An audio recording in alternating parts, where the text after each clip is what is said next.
avec, et je me dois de le déplorer du haut de cette tribune, le soutien de sponsors étatiques étrangers. Les sponsors étatiques étrangers. Après des années de dénonciation de ces acteurs étatiques qui soutiennent le terrorisme international, les autorités ukrainiennes ont violé ouvertement et de manière inédite la Charte des Nations Unies ainsi que les conventions et résolutions pertinentes des Nations Unies relatives à la prévention et à la lutte contre le terrorisme. Lorsque des officiels de ce pays, ayant confondu la scène internationale et la scène de théâtre, ont avoué la participation active de leur pays à la lâche attaque terroriste ayant visé une patrouille des forces de défense et de sécurité du 24 au 26 juillet 2024 à Tinzaouatin dans la région de Kidal. Monsieur le Président, au regard de la complexité de la situation au Sahel, et motivés par leur seul désir de prendre le destin de leur pays en main,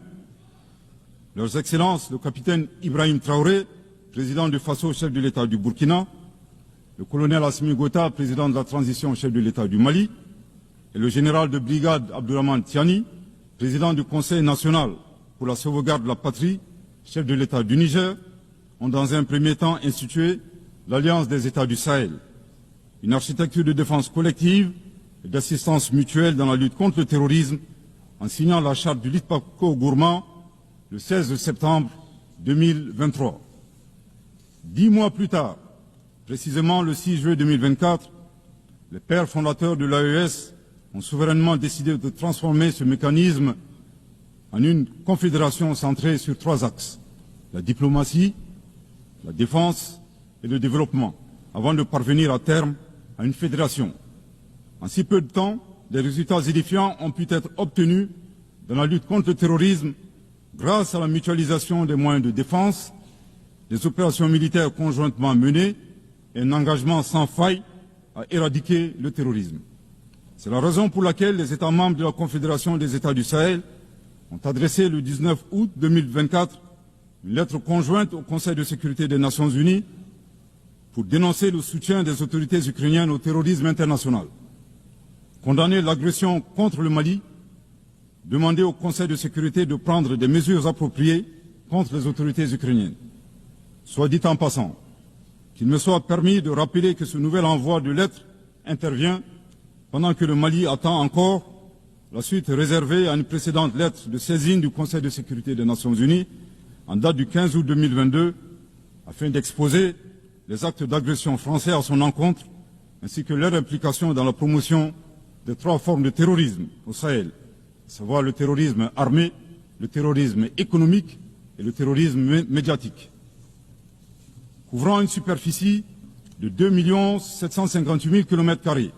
avec 71 millions d'habitants, majoritairement jeunes, un potentiel économique exceptionnel, un sous-sol riche de la quasi-totalité des éléments du tableau de Mendeleïev, la particularité de la Confédération des États du Sahel réside dans l'état d'esprit des chefs d'État, des peuples et des forces de défense et de sécurité de la Confédération, forts de leur dignité et de leur honneur. Motivés plus que jamais par le sang versé des leurs, décidés à combattre le terrorisme sous toutes ses formes et honorer la mémoire des victimes, civiles comme militaires, sahéliennes comme étrangères, de la barbarie, déterminés à défendre l'intégrité de leurs terres et assurer leur prospérité de manière pacifique. Comme le stipule le préambule de la charte du Liptako-Gourma, qui fait référence à plusieurs organisations internationales, notamment la CEDEAO et les valeurs universelles. Au Seigneur de la guerre et du chaos, avec l'aide de Dieu, nous triompherons encore et toujours de vos œuvres funestes et diaboliques. Curieusement, depuis la création de l'AES, nous avons été surpris par l'hostilité farouche avec laquelle elle a été accueillie, en particulier par certains responsables de la CEDEAO, aux ordres d'entités impérialistes et néocoloniales. Le reste de l'histoire est connu. Amadou Hampâté-Bâ disait, je cite, « À trop vouloir jeter une grenouille qui vous dégoûte, elle finit par tomber dans une bonne mare. » Fin de citation. La Confédération des États du Sahel est ouverte à tous les investisseurs,